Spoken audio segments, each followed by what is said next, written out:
Hello everybody, welcome back to Tanu's Cine Bites. Sorry I've been missing in action for a couple of weeks, but I'm back. There's a change in my setup because I'm actually on annual leave and vacation. I did a previous video of the Malayalam movies that I saw in the last couple of weeks, and now we are continuing with the Hindi movies I got to see. I saw all these movies on OTT platform because none of them I didn't find time to go and watch them in the theatres. So let's get started. The first movie I got to see was Sharan Sharma's sports drama film Mr. and Mrs. Mahi, starring Janhvi Kapoor and Rajkumar Rao. The story follows Mahendra, a failed cricketer who marries Mahima, a doctor, and they discover they have a common love for cricket. Another thing they have in common is their nickname Mahi. So kind of like a reference to Mahendra Singh Dhoni. Now, due to a series of coincidences, it becomes clear that Mahima has a talent to be a cricketer.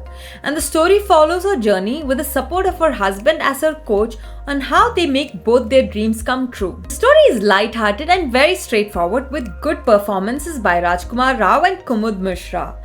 But I believe this movie is Janhvi Kapoor's. She is very convincing as this female cricketer. I could not help but compare her to another Nepo kid, Sara Ali Khan, who actually made me cringe with her performance in Murder Mubarak and A Watan Mere Watan. So in comparison, I do believe Janhvi is a much better actress.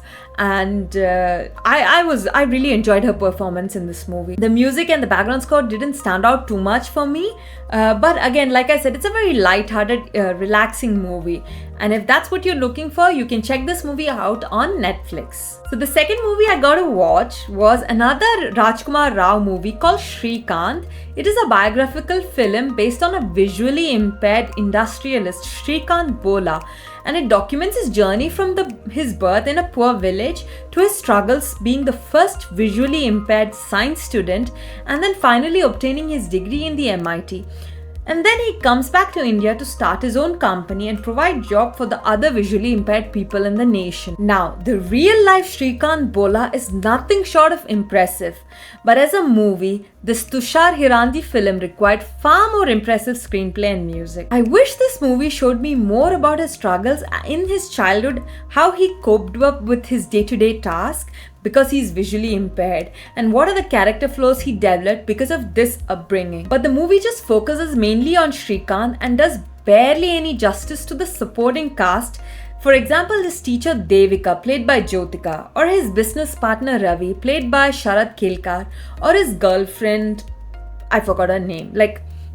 They barely have much in this. Their characters are not that fleshed out. The background score and music were not particularly spirit enriching, and the scenes did not capture a sympathetic heart among the viewers or in me like the way Black did. I feel like this movie got released too soon. If the director had decided to wait for another 15 to 20 years, we could have got a more complete arc of Srikanth Bola. I felt like this movie was incomplete. Or maybe the movie can be divided into two parts and he released this as part one, and then maybe after 15-20 years we get to see Srikanth Bola's next arc as a father and a mentor figure. I don't know. We'll have to wait and see. But anyway, this movie gave us a chance to understand who is Srikanth Bola, such a young man, such a gifted and talented man, and if you want to know more about him, you can watch this movie as something light-hearted to just know further details about Srikanth Bola. So check it out on Netflix. Now the third movie that I got to watch this week is Phir Aayi Haseen Dilruba, written by Kanika Dhillon.